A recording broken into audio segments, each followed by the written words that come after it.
quand un couple ne fait que se disputer, le problème n'est presque jamais le sujet de la dispute. Le vrai problème est ailleurs. Et justement, aujourd'hui, on va voir dans cette vidéo comment le mettre en lumière, ce problème. Pour commencer, pourquoi est-ce que les disputes deviennent répétitives? En fait, les disputes répétitives ne sont pas un hasard. Elles apparaissent quand un couple n'arrive plus à se sentir entendu. On se dispute rarement pour ce qui est dit, on se dispute surtout pour ce qui n'a jamais été compris entre vous deux. Derrière chaque dispute, il y a souvent un sentiment d'injustice, un besoin de reconnaissance, une frustration accumulée, un trop-plein de déception ou même une blessure jamais réparée. Les mots changent dans le dialogue, mais retiens que l'émotion, elle reste la même. Dans beaucoup de couples, le conflit suit toujours le même schéma. C'est en fait le cycle infernal du conflit. Parce que l'un attaque au reproche, l'autre se défend ou se ferme. Le ton monte, les mots dépassent la pensée, ça prend des proportions,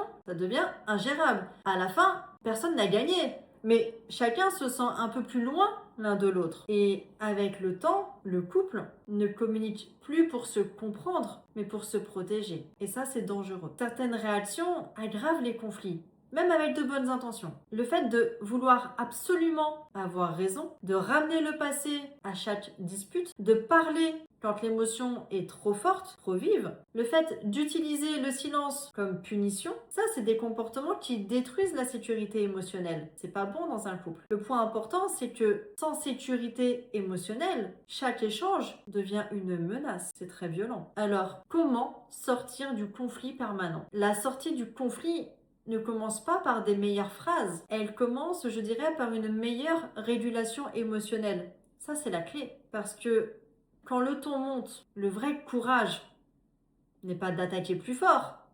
On ne cherche pas à surenchérir. Le vrai courage, c'est de ralentir.